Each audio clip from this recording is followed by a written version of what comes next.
a fact check website in order to figure out whether this meme is true or this meme is false, or trying to figure out whether the numbers make things up.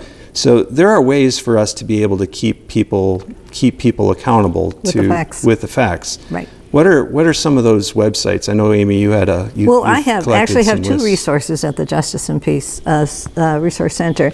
I have one that is called the Best Fact-Checking Websites, and that includes one that is called www.fastcheck.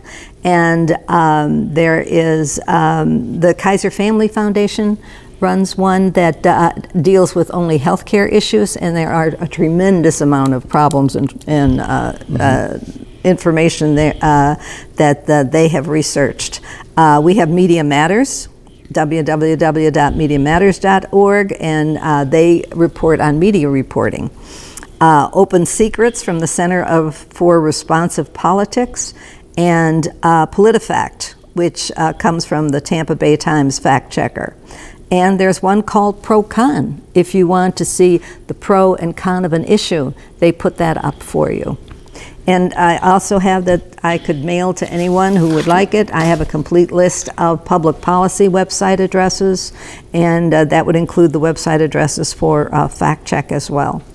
And those are really important, because one of the things that I've often found myself trying to do is just dispel myths, because just as important for us to be able to make an informed decision is really being able to try to figure out what is true and false. Right. There's nothing more frustrating to me to get an email from someone that has the facts completely wrong, and I'll usually remind them to check out with Snopes to see if these little rumors are true or false before they pass them along to their friends and family. Now, the other interesting thing that happens on the web, I've often heard Facebook being described as America's bathroom wall, because what people end up doing is just basically putting out like even partial truths. In some of these places, what they do is they go into depth. They'll show you, they'll report on the true part of that, but then they'll also give you the greater story, which is often much bigger than just the little snippet that you read. Right. That's important too. There's misinformation and there's disinformation. Right, and some of this has to fall back on the media, because at some points even our media have become less of a reporter in general, and have started maybe placating or trying to get stuff out there more in a tabloid fashion than actual reporting. They want to sensationalize it. They want to make Donald Trump look like the next Messiah, or whoever be the next Messiah. They throw it out there as if this is where the country is headed, but by doing so they create a lot more controversy than if they actually were just reporting the news, right? Absolutely. And sadly, on the information issue, is so many times wrong information is put out there over and over again, and I think the real reason is they want you to believe the wrong information, and that's really sad and irresponsible. The theory where if you say it enough, it's true. Yeah. Exactly. That is true. So we also touched a little bit on this earlier, but again, my guests today are Karl, Wokan, and Amy Fleming, and we've been talking a lot about voting and what are some of the limitations for churches. You said that they shouldn't be talking about a specific candidate, right? They shouldn't be endorsing a specific candidate. The churches themselves can put together truthful fact sheets or access them and from good sources and provide that information.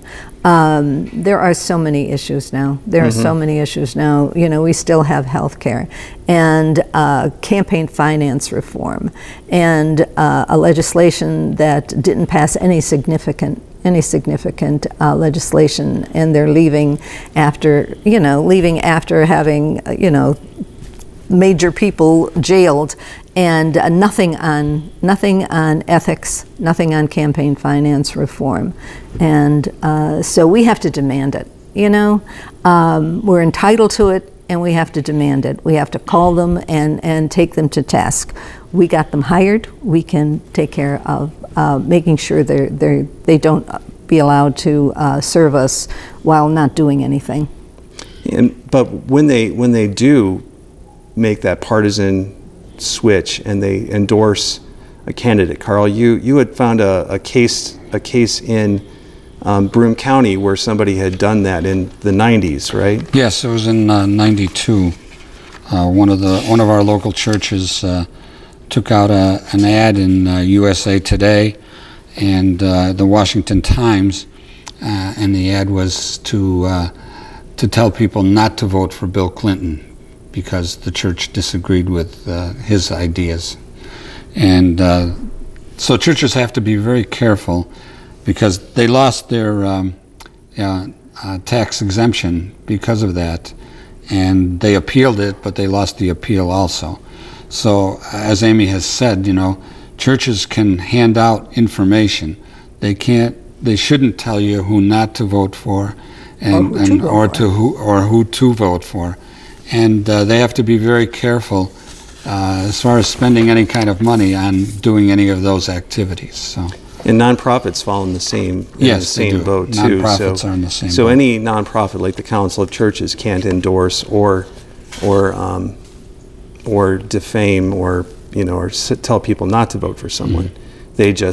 It's just something that requires. They can give all the information that they want and encourage people to vote, and so there's no problems with that. But you can't you can't vocally and just promote a certain candidate. And we should have many more opportunities to meet the candidates. We should have many meet the candidates nights based all over the area. Yes. And League of Women Voters are very faithful in trying to meet the candidate nights. But you mentioned we are going to have one at Tabernacle United Methodist Church, but there should be regional meet the candidates nights where we can see their faces and hear their responses. It's sometimes difficult to get the candidates to agree to having a debate, especially incumbents. They've been notoriously difficult to get to debate because I guess they're afraid they're going to slip up in public somehow or whatever. But all candidates should be very willing to debate. Well, and it would seem to me as if part of the problem is that the candidates want to keep the population kind of at arm's length, because they want to remember, and this may be a problem with money in politics, right? So absolutely, because if they're wanting to on the appearance make the right words sound palatable to people, but when their hands are behind their back looking out for special interests so that they can raise enough money to run for public office, now they're trying to it's almost like they're shaking your hand and asking for money on the other hand, with the other one. So, but we not only have to listen, we have to speak as well. Right. We have to tell our stories. Mm-hmm. I mean, I've gone to Albany and Washington on many occasions, and they are affected by the stories. I mean, we have to know that some of them live in in areas where they don't hear these things. They aren't aware. We have to raise their awareness on the issues and the problems that their constituents are experiencing. Yeah, and this is these voters guides will go a long way in people being able to tell what those issues are that are important, as well as how candidates' records have kind of matched up with those issues, mm-hmm. and they would be then better informed so that they can make better informed decisions in the future. Yes. There's one thing I didn't want to forget, and this is our first vote guide. And 4 times a year, usually I go to the courthouse to welcome new citizens, and we hand out voter registration forms and this brochure, and welcome our new citizens and encourage them to vote. Well, I want to thank you both for being on this July 4th encounter episode where we talked about the right and the privilege and the moral responsibility of voting. Thank you, Karl. Thank you, Amy, for being on. And thank you for watching us. Have a blessed day.